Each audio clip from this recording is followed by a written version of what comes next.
Estás escuchando un nuevo capítulo de Tras Hegel, donde Maki y Néstor te acompañarán a leer e interpretar la fenomenología del espíritu, una de las obras más ambiciosas de la filosofía. Y es que entre no saber nada y saberlo todo, ellos saben algo.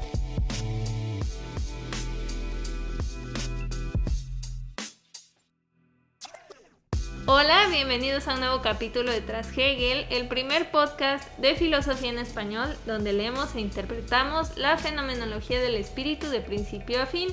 Yo soy Maki. Y yo soy Néstor. ¿Y qué vimos en el capítulo anterior? El breve capítulo anterior versó en torno a la conclusión del apartado de ilustración y hablábamos del concepto de utilidad y de la certeza del sujeto. En este capítulo vamos a iniciar el apartado 3 en números romanos, la libertad absoluta y el terror, leyendo el apartado 1, la libertad absoluta.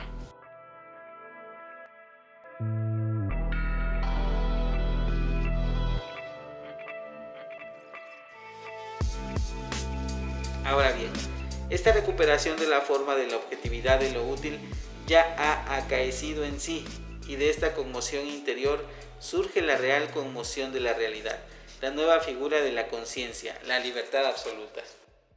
Creo que sí, más o menos entendería que el hombre ve al objeto como algo útil, pero es algo que no está produciendo o que no es consciente que lo está produciendo. O sea, yo veo algo útil, pero no me estoy dando cuenta de que soy yo quien lo hace útil.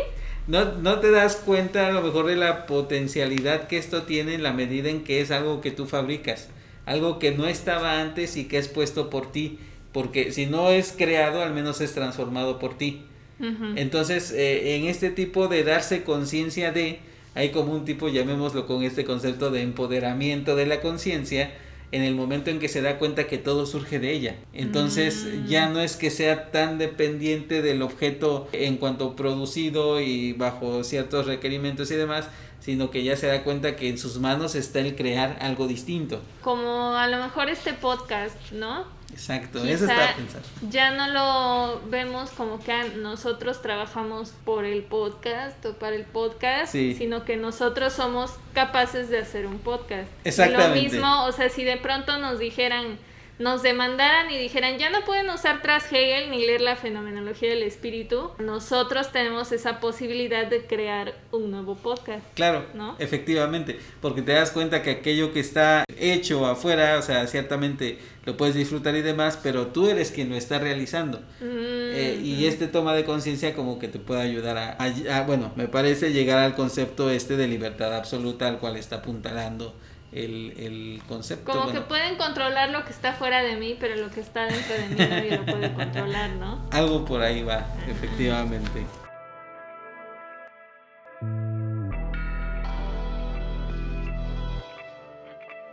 Pues de una parte, toda subsistencia y toda validez de los miembros determinados de la organización del mundo real y del mundo de la fe pueden retrotraerse en general a esta determinación simple como a su fundamento y su espíritu.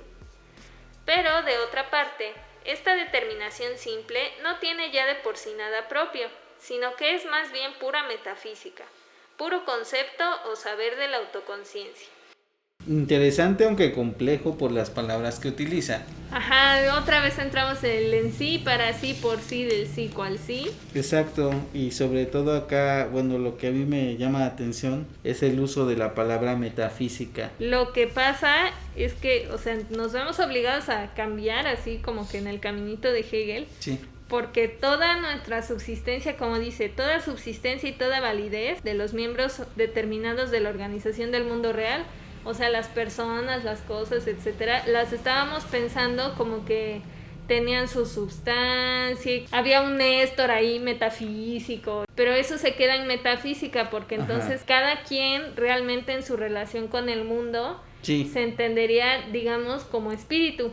Ajá. O sea, esencias que se relacionan, pero es hasta que entra la utilidad que nos damos cuenta que finalmente las cosas no es tanto porque sean en sí, sino porque son para otro. Ok, ahí va la explicación desde como yo lo entiendo y que a lo mejor es un poco complementaria con lo que dices. Partimos de eso, ¿no? Que no podemos ser autosuficientes y que hay un tipo de idea común. O sea, aquí está Maki, aquí está Néstor y hay un montón de personas que permiten la vida social. Uh-huh. Pero esa misma idea de sociedad, según yo lo entiendo, sería la metafísica que subyace. O sea, porque cuando decimos sociedad, en términos muy estrictos, la sociedad no existe. O sea, existen las personas concretas, pero esa sociedad existe en términos más allá de lo físico.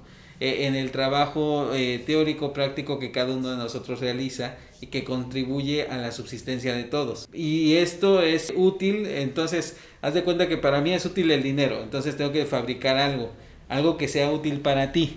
Uh-huh. Y en la medida en que es útil para ti, también es útil para mí. Entonces ya se establecen esa serie de correlaciones sociales inmersas que constituyen este todo social hacia el cual apunta también el tema de la libertad. Ajá, porque entonces la sociedad ya no es Maki haciendo sus cosas y Néstor haciendo sus cosas, ¿no? Sino cómo lo que hace Maki es útil para Néstor y viceversa. Exactamente, porque al final de cuentas se está subrayando primero este carácter social y espiritual en el sentido no de un alma trascendente y demás, que a lo mejor puede ser un concepto de metafísica, pero metafísica también es aquellas relaciones sociales que aunque no son propiamente tangibles, sí determinan el obrar de las personas. Porque hay una frase que en la lectura te decía yo, esto suena como que es importante, uh-huh, ¿no? Cuando dice la certeza de sí es el sujeto universal y su concepto consciente la esencia de toda realidad. Cuando hablamos del sujeto universal, precisamente ya no soy yo ni eres tú, sino somos nosotros en la totalidad. O sea, un nosotros que se constituye socialmente. Bueno, acá se puede poner en duda si se está hablando de un yo trascendental o de un nosotros trascendental, porque en términos del yo trascendental es exaltar hacia lo más la individualidad, un poco cercano al romanticismo, pero si fuera algo más social, entonces es un nosotros compartido, en donde lo importante es la totalidad, no el individuo en cuanto tal. Digo, porque en la medida en que se beneficia a este sujeto general que somos el nosotros, entonces se benefician todos.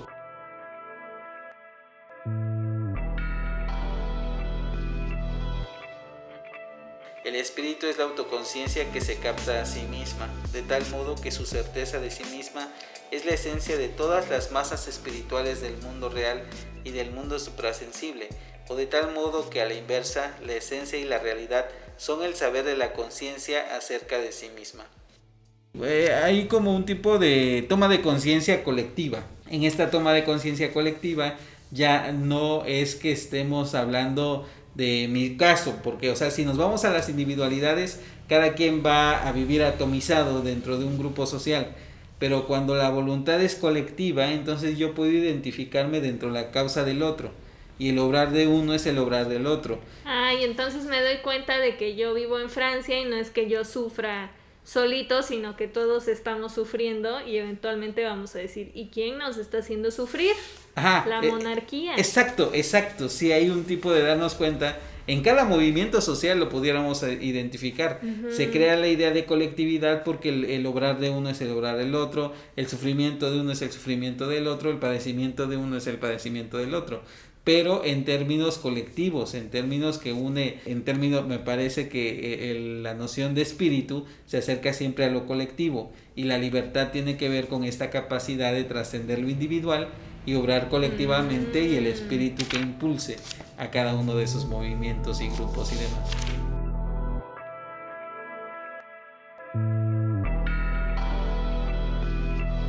En esta libertad absoluta se han cancelado, por tanto, todos los estamentos sociales que son las esencias espirituales en las que se estructura el todo. La conciencia singular que pertenecía a uno de esos miembros y quería y obraba en él, ha superado sus fronteras.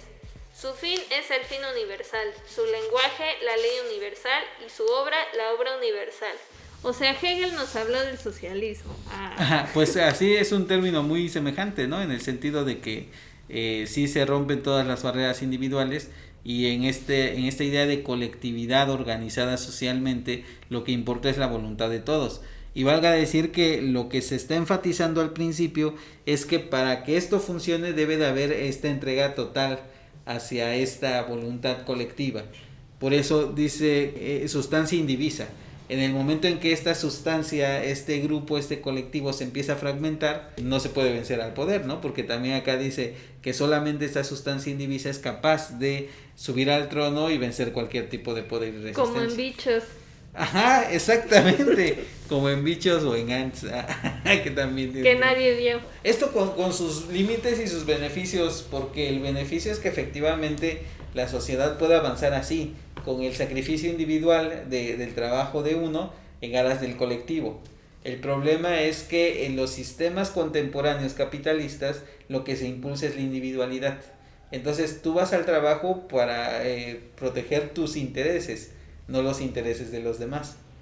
O sea, y ahí también surgen los conflictos, las rivalidades, las revanchas y un individualismo. Y por eso, por ejemplo, el activismo siempre se queda precarizado porque, o sea, no es rentable que todos estén bien. ¿Qué pasa con las asociaciones? Siempre piden voluntarios. ¿Qué pasa con la iglesia? Siempre están los laicos donando su trabajo, ¿no? Y que va por ahí también ese tipo de reflexión. Porque si nos estamos preguntando por las contribuciones de cada uno dentro del todo de la sociedad, tendremos que ver quién contribuye más y quién contribuye menos, o quién contribuye con qué para que las cosas salgan adelante. Y hay gente que no está contribuyendo lo suficiente o nada, y entonces ahí empiezan los problemas quizá.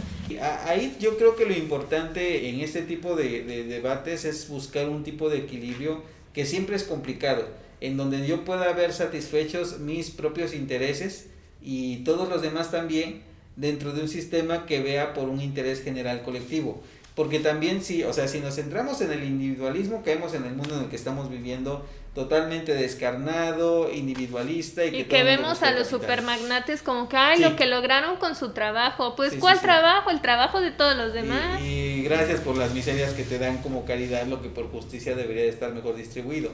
Por otro lado, sí me parece también un poco complicado cuando se tienen que sacrificar condiciones de vida reales en aras de la totalidad, sin que tú o tu familia se vea beneficiado en cuanto tal, porque entonces es literalmente sacrificar toda tu libertad en aras de esa totalidad. Entonces buscar ese equilibrio que de fondo es capitalismo, comunismo, o si quieren ustedes individuo contra sociedad, es lo que se trata de hacer, pero pues es complicado, ¿no? Hegel sí está apostando, me parece, para el lado de la totalidad, eso no lo podemos negar.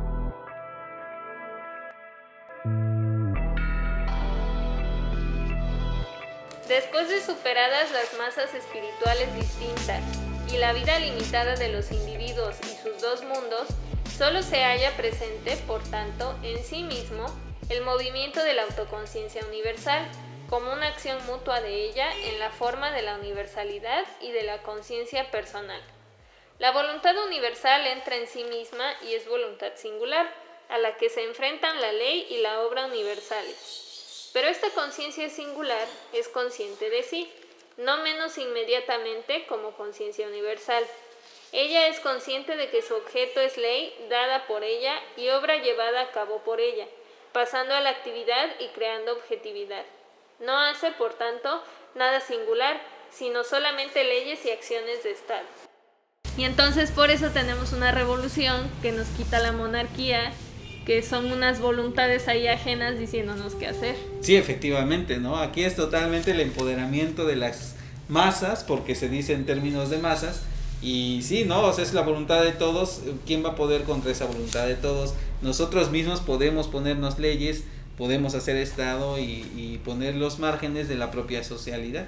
Y como dice también, eso me gustó, que pasamos a la actividad, ¿no? Sí. Ya no es, bueno, pues es que el decreto del rey dice tal cosa, sino que yo también puedo construir esa comunidad. Claro, la libertad implica autodeterminación, pero no una autodeterminación individual, que de hecho ya habíamos luchado contra ese concepto anteriormente, sino una libertad colectiva que constituye el mundo según la imagen y semejanza de esa voluntad de todos.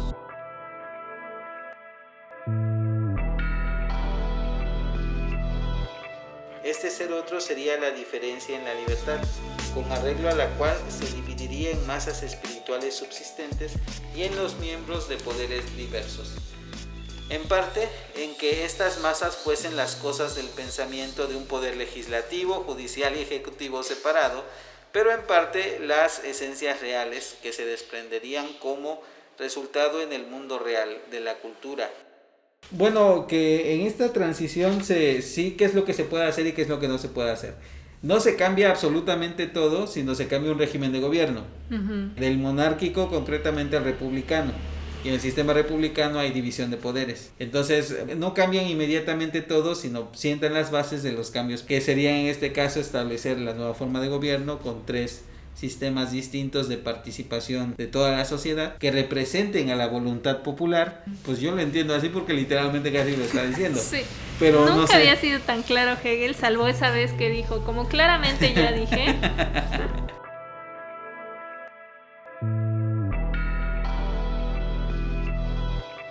La libertad universal, que de este modo se disociaría en sus miembros y se convertiría precisamente con ello en sustancia que es, quedaría así libre de la individualidad singular y distribuiría la muchedumbre de los individuos entre sus diversos miembros.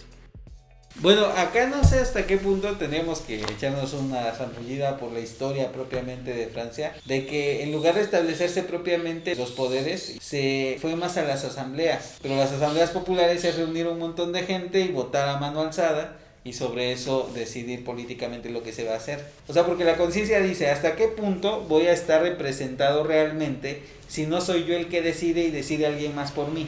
Ajá. O sea, ahí entramos a un problema entre democracia directa y democracia representativa. Nosotros tenemos sistemas representativos y resultan muy falibles y es una realidad. Pero qué tan complicado y qué tan conveniente es establecer sistemas de democracias directas. Primero por la cantidad de personas. Ahora, cuando tienes a una masa, ¿qué es lo que va a pasar después? Tienes un montón de gente, pero la gente actúa más visceralmente. Porque la masa de gente enojada no se pone a pensar, entonces puede llegar al caso del linchamiento, en este caso ahorcar a las personas y demás. Primero sí, a los estamentos que no contribuyen, pongamos por caso. Porque eso es como que demasiado obvio, ¿no? Sí, pero ya después cuando alguien no está de acuerdo con una decisión, pues también a ese vamos a pasarlo por la guillotina y entonces empieza así como una época de tensiones más fuertes.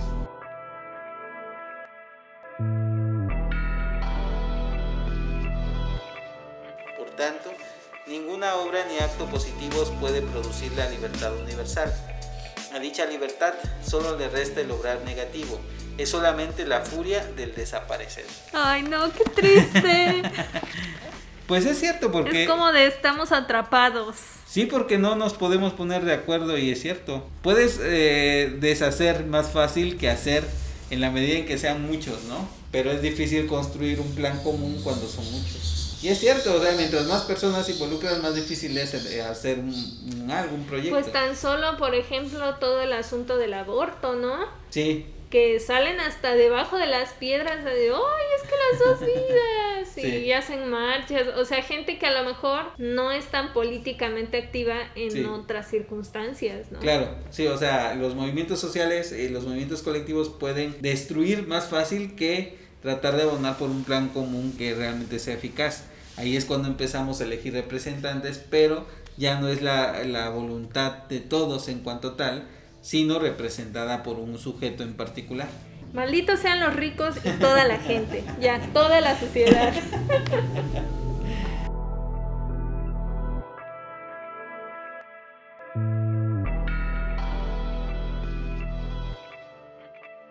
Vamos a dejarle hasta ahí por esta semana. ¿Qué nos tiene que quedar claro? Nos tiene que quedar claro que empezamos otra etapa del pensamiento y rescatamos mucho la idea de la conciencia colectiva o conciencia universal. Nos escuchamos dentro de 15 días para leer el apartado 2, el terror. Recuerden que mientras tanto pueden escuchar todos nuestros capítulos pasados, presentes y futuros en nuestra web que es trashegel.com. Estamos en iTunes, YouTube, Stitcher, Spotify, donde sea que escuchen podcast, ahí estamos. Y también estamos en Facebook, Twitter e Instagram como @TrasHegel. Encuéntrennos, coméntenos y compártanos para llegar a más personas. Yo soy Maki. Y yo soy Néstor. Hasta entonces. Nos vemos.